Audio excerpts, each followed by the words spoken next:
Hey, I'm back, and with me, another speeder. This one is of old Doctor Strange, since I just released his animated evolution on my main channel, and I wanted to go through and rank each main look of Doctor Strange from worst to best. So this will be mostly focusing on his looks, but I'm sure their performance or animation style will influence me a little. So with that out of the way, let's get started with the worst of the worst. And coming in last place is going to be both of his looks from the 1978 film. That's his red cloak look as well as the more blue and yellow look. Both versions just look kind of like really outdated and they don't really seem to fit him too well. And the jewelry is just weird, and the star emblem, like where did they get this star emblem idea from? It's just really outdated and just does not match to what you want Doctor Strange to look like.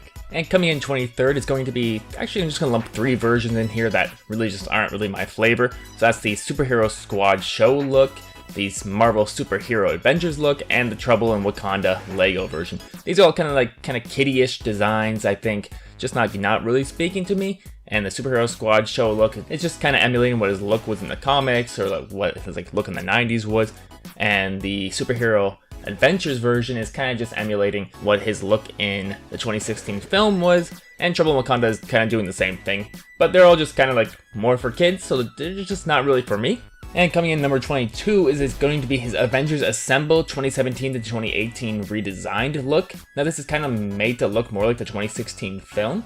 But I really don't like when shows like redesign something mid-production, like when the show's already airing. It makes it very jarring to watch. This like new animation style I found to be kind of way less expressive and way more simple, which is fine.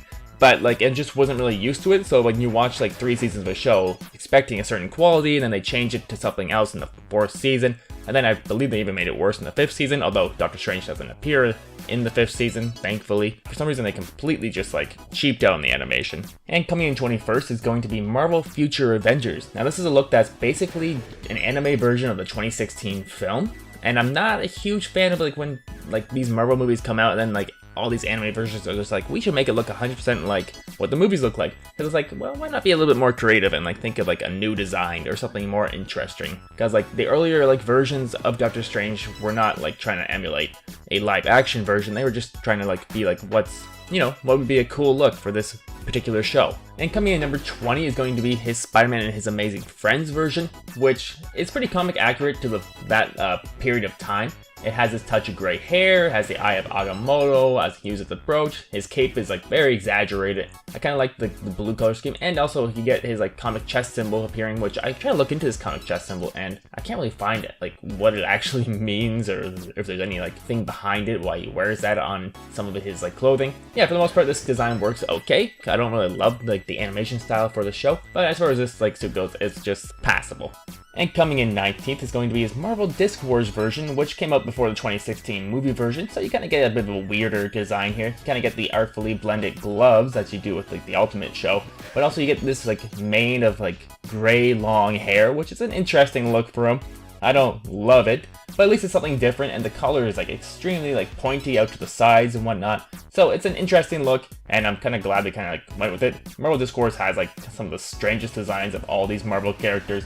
And at number 18 is going to be his look from the Incredible Hulk show from the 1990s. Now this is a very simplified design. It has like those short orange gloves and his first televised goatee, which is pretty cool. But for the most part, it's kind of just there. It doesn't really add too much to who he is or what his flavor is. It's just a little guest spot. And coming at number 17 is going to be his technically second live action version from Dr. Mordrid. Now this is kind of like a simple blue look with a yellow lined cape. I think I mostly just like it because it's played by Jeffrey Combs, who played the Reanimator in the Reanimator trilogy, and he's doing a pretty good job in the role here. Like this isn't a great movie, but it's an interesting little piece of history if you want to check it out. And coming at number 16 is going to be his design from the 2017 Spider-Man cartoon show, which basically kind of looks like an animated version of the Benedict Cumberbatch version from the films, although he's a little bit more dad-like here, I guess.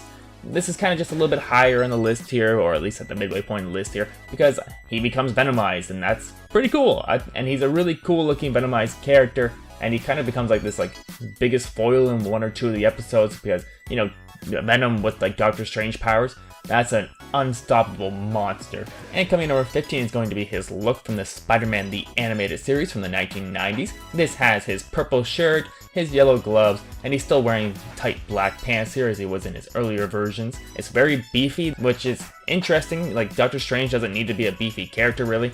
But despite that, I still like this design quite a bit, and the first on-screen appearance of his third eye is pretty interesting to note here as well. And coming in just above that is going to be the X-Men the Animated Series look. This is a non-speaking cameo, although it looks pretty similar to the last one, although the cape is pointed up and has these extra like yellow like design patterns on the side of it, which I think is a very interesting look.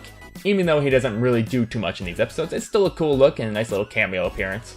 And coming in 13th is going to be his look from this 2007 animated film, and this mostly gives him like an overcoat look instead of like a tunic or anything like that. It's like a red and black color scheme with like a little bit of blue on the shirt. So yeah, for the most part I like what they did with his look here. And then I'm just going to kind of lump in his Planet Hulk look as well, because it didn't really change anything. He's a non-speaking cameo, although it does exaggerate his cloak a little bit.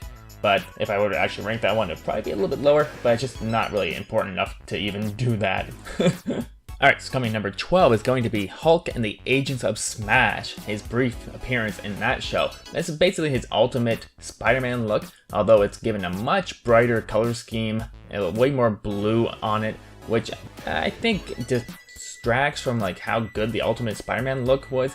It's still like pretty good because it's based on the same design, but just the new color scheme just doesn't really work for me.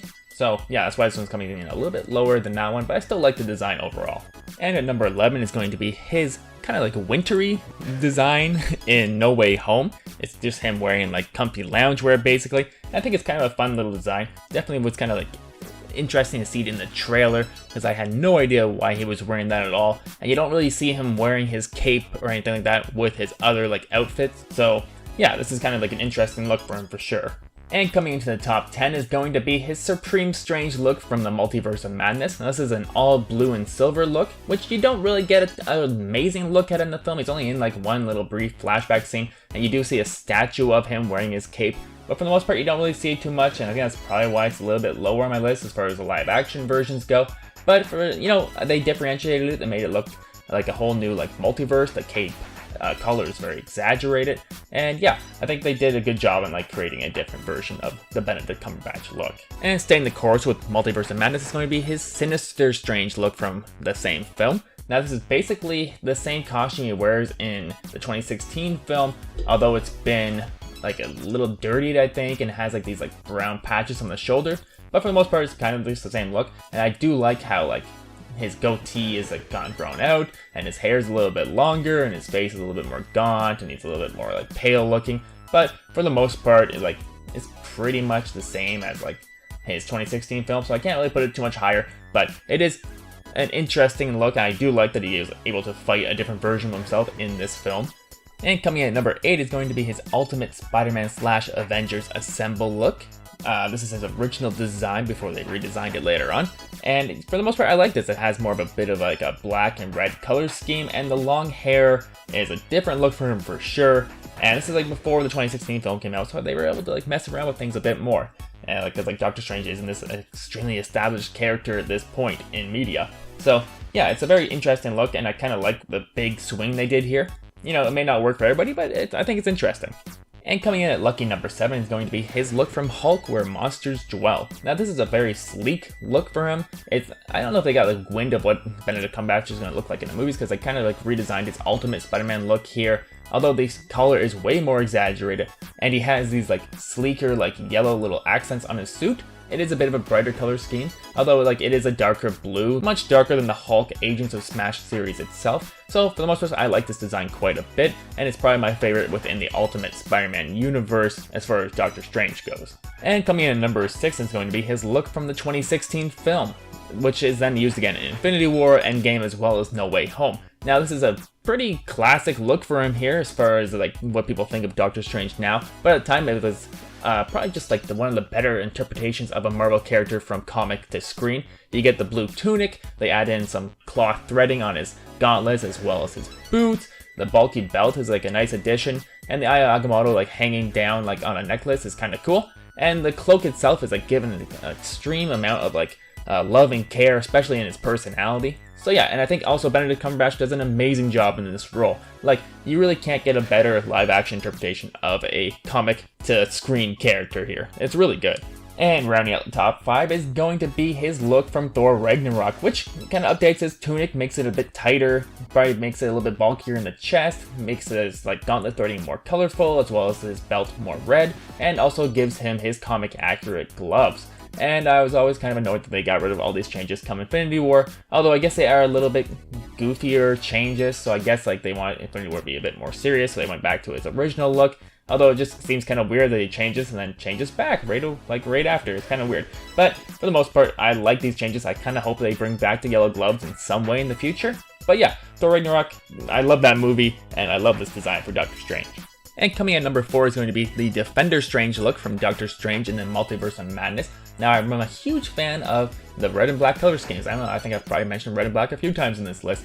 But yeah, I like this look. It has a little bit of the gold accents on the side a little bit. And also you get the ponytail, and the ponytail does look a little strange on Benedict Cumberbatch. But for the most part, I love this suit. It's a very interesting, sleek design. The tunic is still incorporated in there. And yeah, you just get a very different interpretation of him through the multiverse here. So yeah, I really like this look. And before I get to my top 3, you guys let me know what your favorite 3 designs for Doctor Strange are below. I'd love to take a look. And that said, coming in top 3 for myself is going to be his What If design, the evil Strange look, his purple suited look as you will. And yeah, this adds in his comic chest symbol I noticed, and also just the gold accents, the dark blue sleeves, the purple cape. It's all really cool, and you get this gaunt look for him, pale, and the longer pointier goatee. He just looks really evil and sickly in it, and I really like what they're doing here. And coming into the top 2 is going to be his undead look from the Doctor Strange in the Multiverse of Madness film. And yeah, this is basically his Defender Strange look, although now he's undead and being controlled by our original Doctor Strange. And yeah, I really like this interpretation here. It's very kind of like Ash Williams from Army of Darkness, Evil Ash or whatever. Very piratey. And yeah, I like the practical effects they used to make him look like a zombie. Just his face rotting away. It looks like his facial hair is fallen off or been rotted away or whatnot. And yeah, just everything they're kind of doing here is it works really well. And coming in number 1 is going to be his main look from the Multiverse of Madness. Now this kind of takes some of the ideas from the Thor Ragnarok looks and just ups them up to a whole new level, a whole nother level if you will. And you get the comic chest symbol on his tunic, it's more fitted. You get leather gloves now instead of the cloth threaded ones. You get a tighter belt and longer, darker boots. So yeah, there's a lot of cool stuff going on here. And yeah, I just really like this design. And I think Sam Raimi did a good job directing Benedict Cumberbatch in the role here. And he just has more to do in this film. So yeah, for the most part, I really like this look. And yeah, I really grew to like Doctor Strange as a character as I was working on this video. There's a link to my main channel in the description below. Let me know what you guys thought of my list. And that is my ranking of every version of Doctor Strange. If you have any thoughts on the Doctor himself, feel free to leave them below as well. And before I go, I want to thank Jersey Marenshaw for joining the Patreon recently. And oh yeah, I just want to point out, this speed art that we're watching, I didn't get a chance to actually finish it while I was recording it. I had to catch a plane, so that's why I don't have the cape at the end here. I really wanted to get to the cape, but yeah, I hope you enjoyed this speed art anyway. And until next time, I've been Aaron, and I'll tell you something later.